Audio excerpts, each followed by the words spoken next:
Hello, you wonderful people, and welcome to another episode of Crime Centric. This being a show where I talk about TV shows that are crime dramas. For today's episode, I'm going to talk about the Mayor of Kingstown, Season 3, Episode 2. A lot of really interesting things went down in this episode, so let's break it down.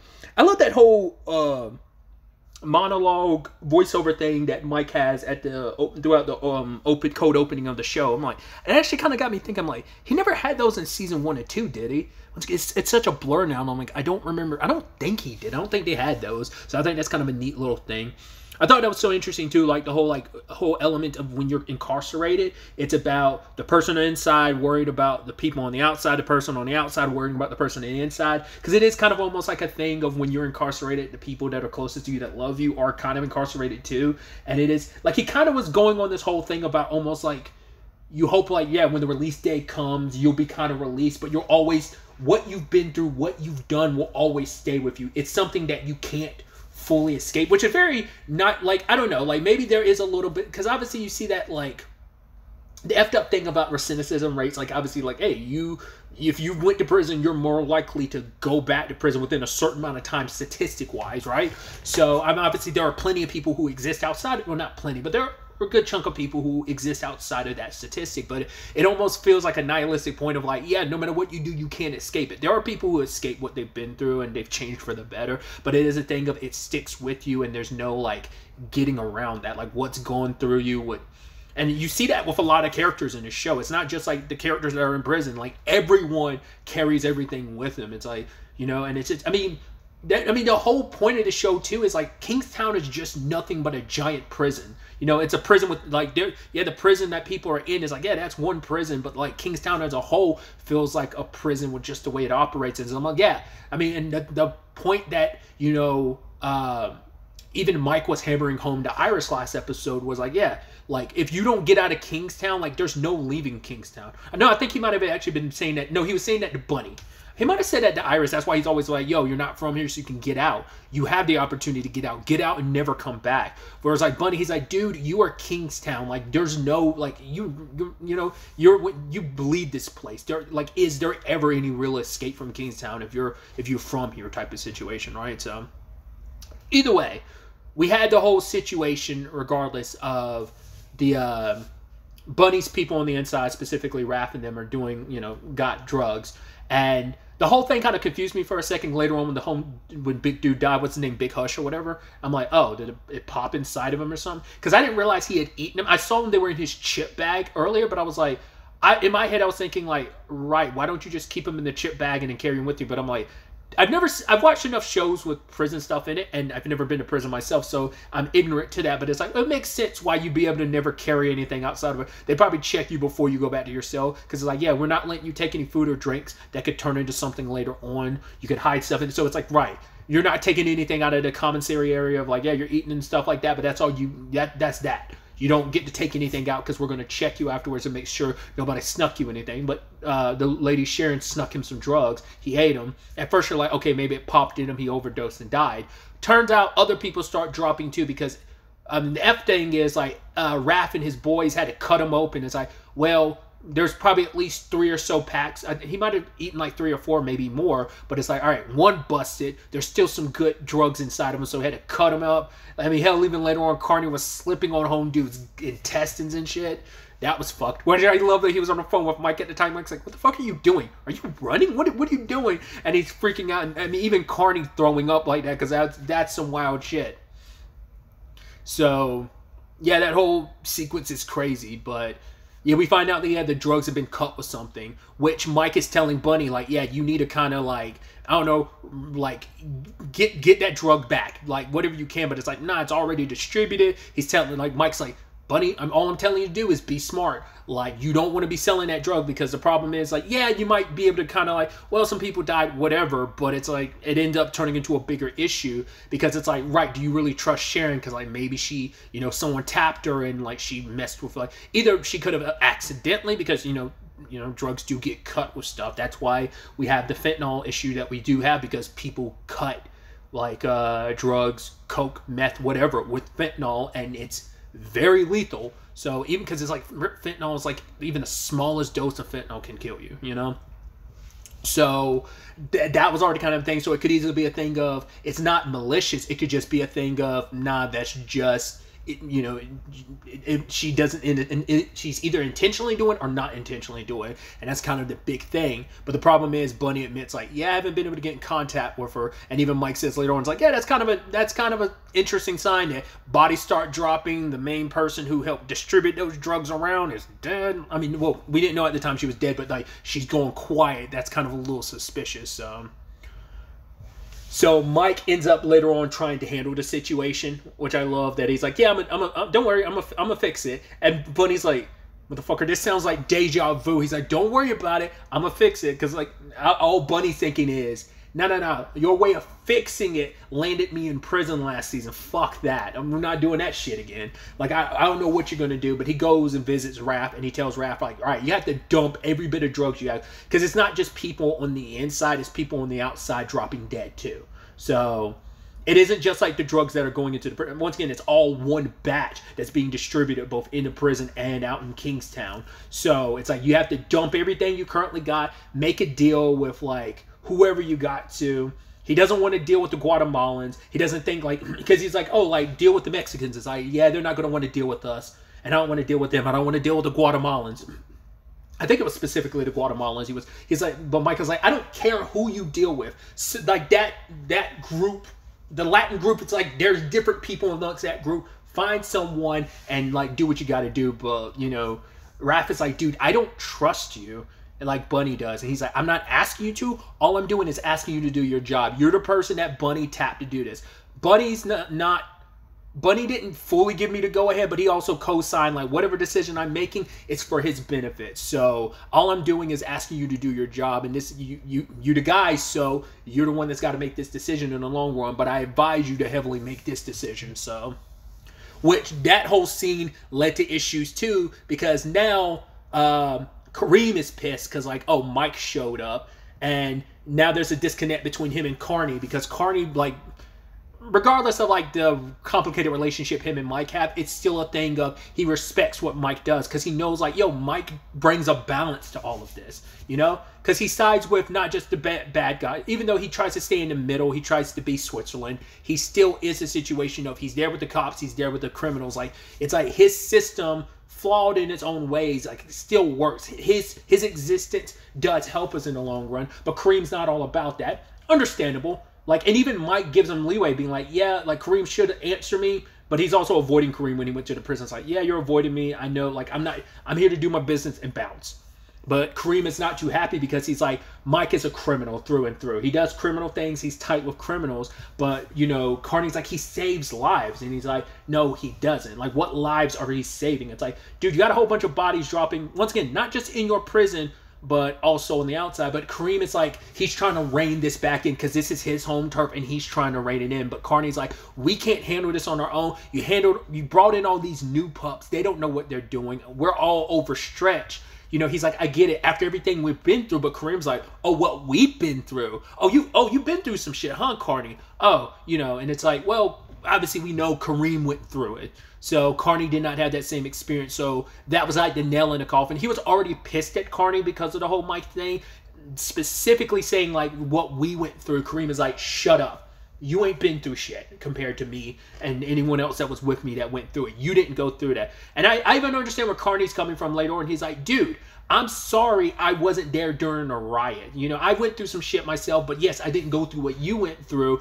I'm sorry, but it's not like I did that on purpose because he's trying to say, like, Kareem's got himself on a high pedestal of, like, I've got to get retribution in the regards of I'm going to run this like a type shit because of everything I've been through. Like, you're not a saint. Yeah, you went through something horrible, and I get it. And Mike's the one that's a lot more understanding. He's like, dude's got PTSD after everything he went through. And even him calling out Carney be like, come on, Carney. Like, you do kind of have to take it on the chin. Like, whatever Kareem's, like, dishing towards you, you got to take it, man. The dude went through some fucked up shit. You can't just try and minimize it, which Carney's not trying to, but it still comes off that way. What was really interesting in that conversation is like, yeah, it's not like he didn't get his payback. And Mike stopped and he was like, wait, what'd you say? And Carter was like, never mind, it's nothing. I was like, whoa, I completely forgot. Mike still didn't know about Carter getting his, Kareem getting his get back last season.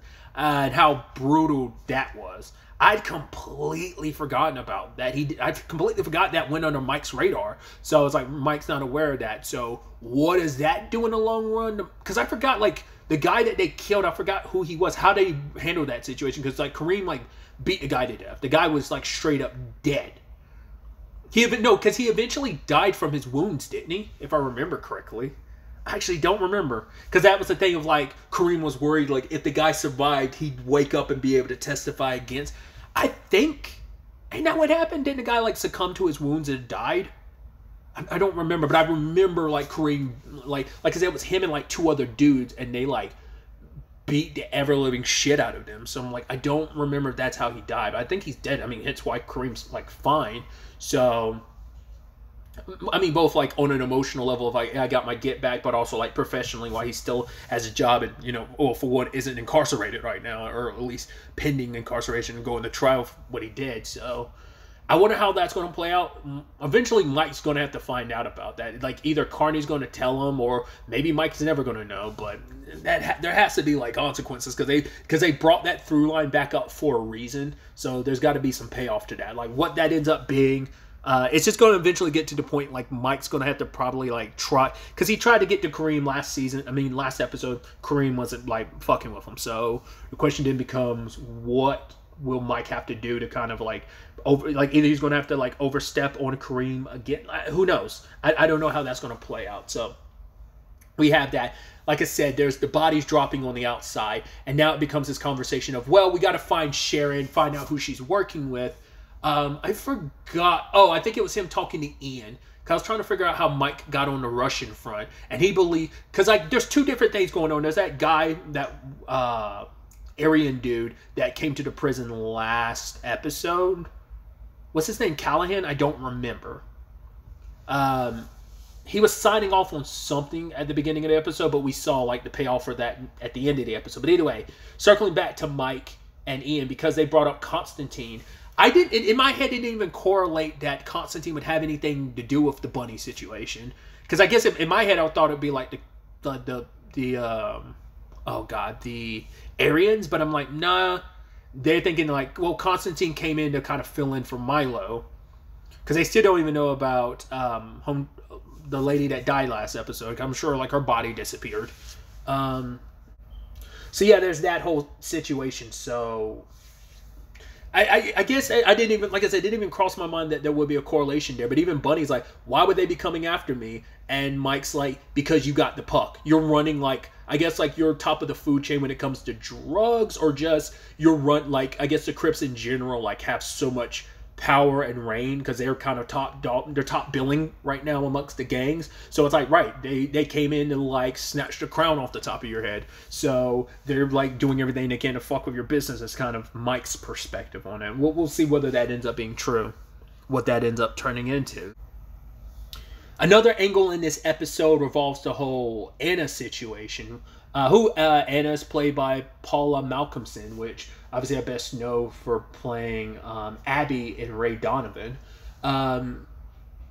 I felt like there was something super, super recent, like more recently I'd seen her in, but I can't place what it was. Part of me wonders if it was like an old Law & Order SVU episode that I saw recently, because, like, one of my nieces, like, keeps that show on repeat. It's just one of those things where, like, she constantly, like, watches episodes, like, all the time. I mean, there's a lot of episodes. But it's like, don't ask me why that's the one she gravitated to. She doesn't watch any of the other Law & Order show. It's just that one in particular she gravitated to. I think it's just the characters. But it's like, I don't know, man. SVU is too much of a depressing show to keep that on loop. The equivalency would be like if I kept this show on loop. This show is depressing as shit. I'm like, man, I couldn't keep that on loop. But, you know, more power to her. But it's like, once again, it's like her background show. But I'm like, I couldn't keep that show on in the background either, because, like I said, it's too depressing.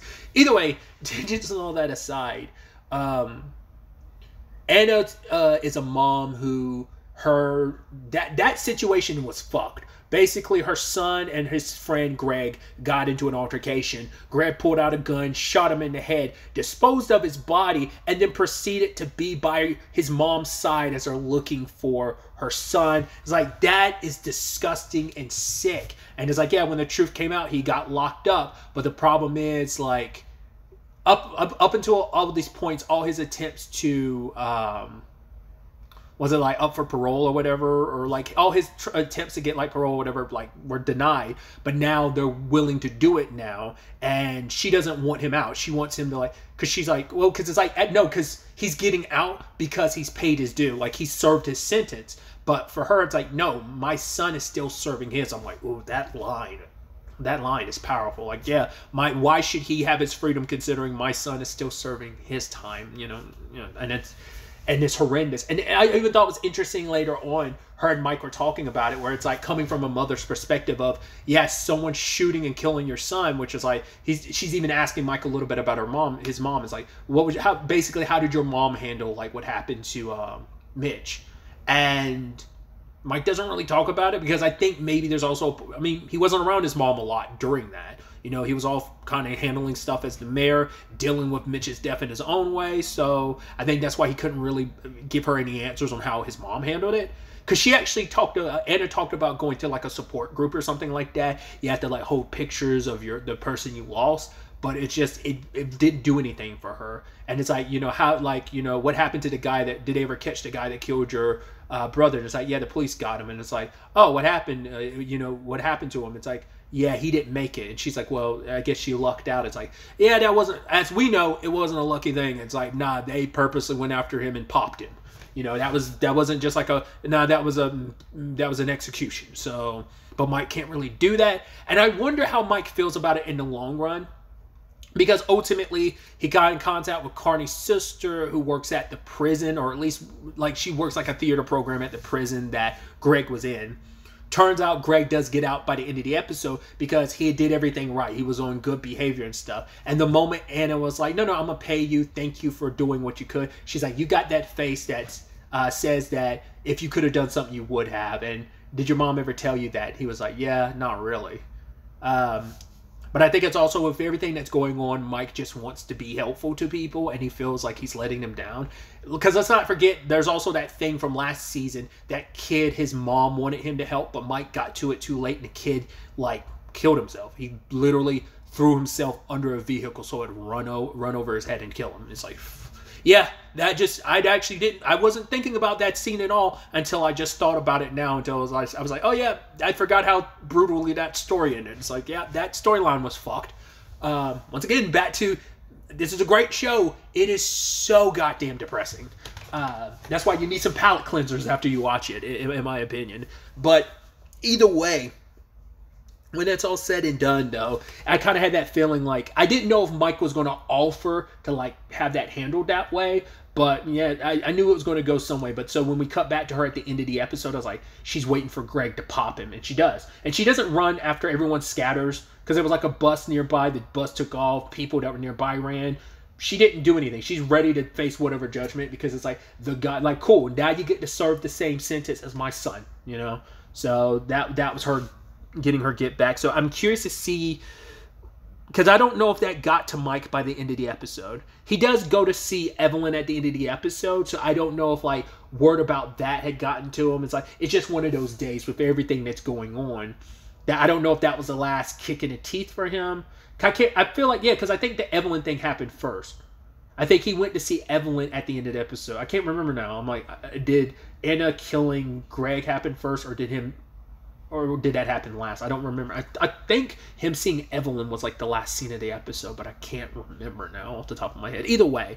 So that's why I'm like, I don't know if that was the last the straw that broke the camel's back, or has he not even gotten that news yet? Because that might be some news he gets at the top of next episode or something. Which that is interesting, that, like, obviously he goes to Evelyn, because he didn't really have anyone else to go to, like, in these moments. It's like, who do I turn to in this regard? Because it's like, who do I really talk to about my day, you know? I mean, Evelyn finally cracked and asked him for help, and he's like, oh, that stings, doesn't it? She's like, stop fucking smiling. Couldn't even see his face, but knew he was smiling, enjoying it, her asking for his help. But I guess it's just like, right, who do you... Because they've had a, like, thing before, because Evelyn, that's also Evelyn's issue, is like, they've hooked up before, and she kind of, I think, like, dislikes, like, oh, like, but... You know, him coming in with the sad puppy dog face, I think, kind of wore her down too. And it's just like, right, whether something happens or not, whether they just talk, I don't know. So we'll see. It might not be next episode, but maybe at some point during the season we might revisit the Anna stuff. We'll see how that all ultimately plays out. Because he was actually going to go stop by and see Kyle and the visit Tracy and baby Mitch, which I completely forgot to talk about that last episode. But either way, it's like, right, you're going to come by to see your nephew. And he does, but he sees Kyle and Tracy and the baby, and he's just like, I'm not going to ruin that. You guys are fine, and I'm in my headspace right now. And I'm like, but he probably would have confided a little bit in Kyle in that moment. But it's like, man, you got a life. I can't be taking you away from it. He just leaves. He doesn't come inside. He just stays outside for a second and then leaves. Because, of course, he would. Because he just he doesn't want to ruin that family moment, you know. Which Kyle was talking to Robert earlier in the episode, and he wants to transfer to SWAT because he's like, right, working homicide, you're always there after the fact. And just for Kyle, it's like, I want to make a difference. I'm like, I don't know if SWAT would necessarily be any safer. I mean, once it's Kingstown, so it's like no job is going to be safe necessarily, at least on the police front. But I think let's not forget, like, Kyle did get wrangled up in that riot in season 1, so there's no safety in that regard. But I think there's also the element of, once again, he wants to do more, but I think, like, SWAT, you'd be on the front line when shit, like, really, really hits the fan. But Robert gave him this advice where he was basically like, nah, stay where you are, because I don't know if he was saying that in general, where he's like, right, people get angry or they, like, fear kind of takes over and they cower it up, and that's the type of thing that can get your team killed. It sounded, I didn't know how to interpret that, because I was like, no, that seems like that's him directly pointing that at Kyle when he said that, like, oh, like, you get angry easy and you kind of get blinded by it, but also sometimes you might freeze up. Like, I don't know if that was him making a generality about why some people just aren't cut out for the job, implying Kyle might not be cut out for it, or whether that was directly pointed at Kyle. Either way, it's kind of an implication. Either way, it's either being directly said to him or being heavily, heavily implied. Either way, the point is still being made. It's just how severe, it's just all about the severity in which Robert's trying to get that point across.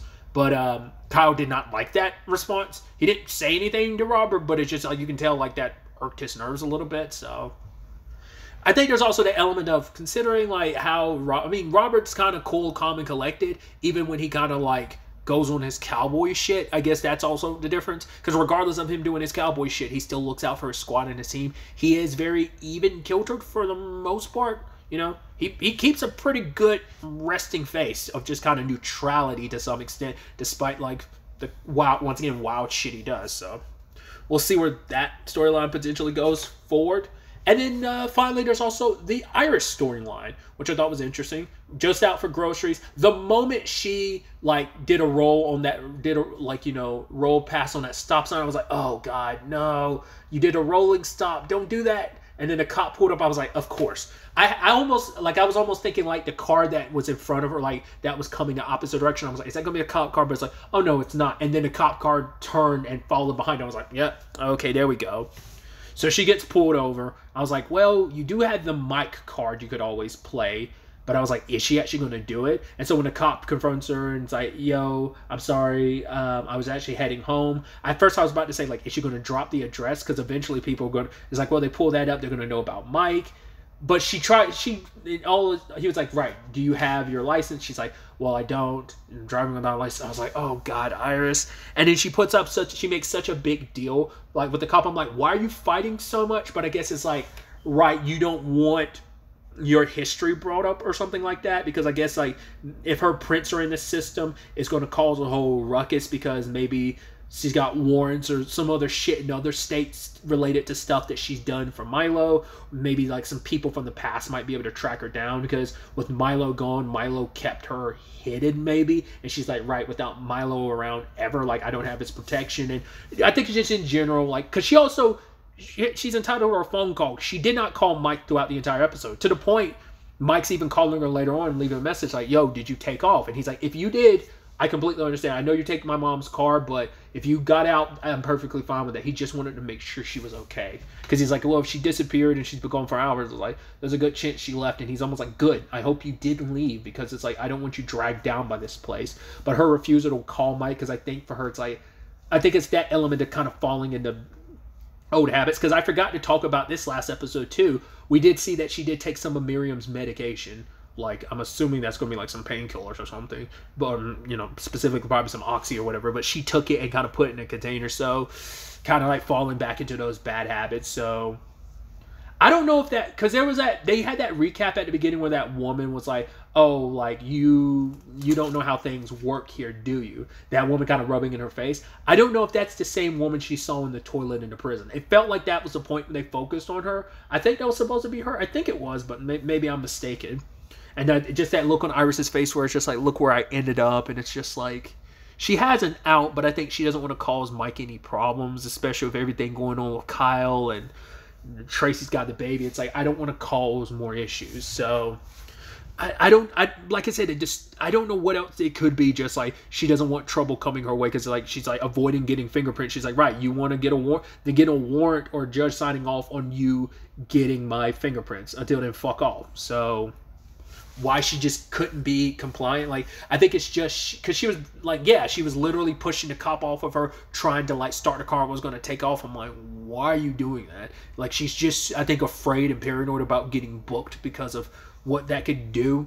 Maybe it's not even, maybe it's like, it will cause trouble for Mike regardless, that if it's like people find out she's, because like, you know, could have easily, that could always work its way over to like Stevie and Ian, and they could be like, oh shit, that's the girl, that's Iris, you know, so maybe something like that could happen. There's one more element to the episode I forgot to talk about, correlating to Sharon. When she was killed, they ended up having to track down her brother, Lucas, and it seems like he has no idea what his sister was up to. It's like, yeah, her business is her business, but then they had to break the news to him about his sister, and just that sad thing of how he dealt with it was, he got high. I guess it's like whatever his drugs are, they're separate from Ralph's, because Raphael's stuff, because it's like, well, if because they didn't bother stopping him, and that's just like, that's that sad reality of like, yeah, Mike and Ian just bounced despite they see that home dude was about to like get high, and they just didn't do anything. So there's something like extra fucked about that, where you're just like, damn, like, you're not gonna try and stop him. And it's like, I mean, I think it's the thing of who the hell of us to try and stop him. The guy just found out his sister died. Like, might have been only family he had left. Despite their differences, still like, damn. Like, you know, like her just, he's like, yeah, she stole my car, whatever. Oh, what'd she do? Get popped again? Just like our mom, you know, so. Oh yeah, I also completely forgot about home dude that got murdered in front of his daughter, having that nice moment. He's like, I'm gonna get out next week.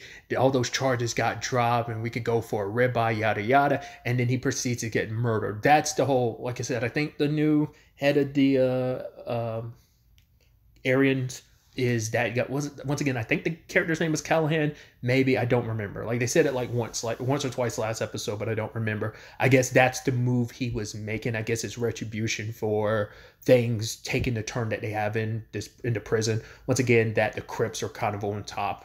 Well, I'm sure from their perspective, it's like, no, the blacks are on top. It's not even about the Crips. It's about the black. I'm sure that's what that comes down to. So I'm assuming that's what that is. Maybe that's him kind of making a point, trying to get everyone back in line. They're like, yeah, you screw up this whole thing, trying to assert himself in his position, even though he was able to call the shots.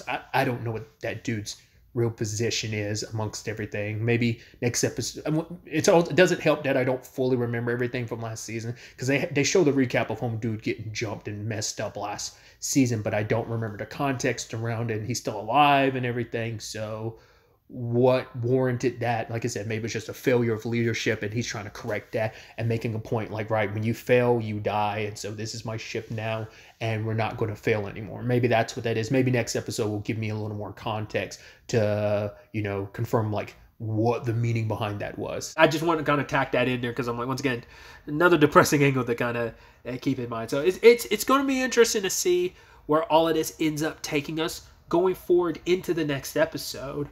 But really, that's all I want to talk about. Till the next time we meet, be happy, be safe, live life to the fullest, and enjoy it. Good day and goodbye.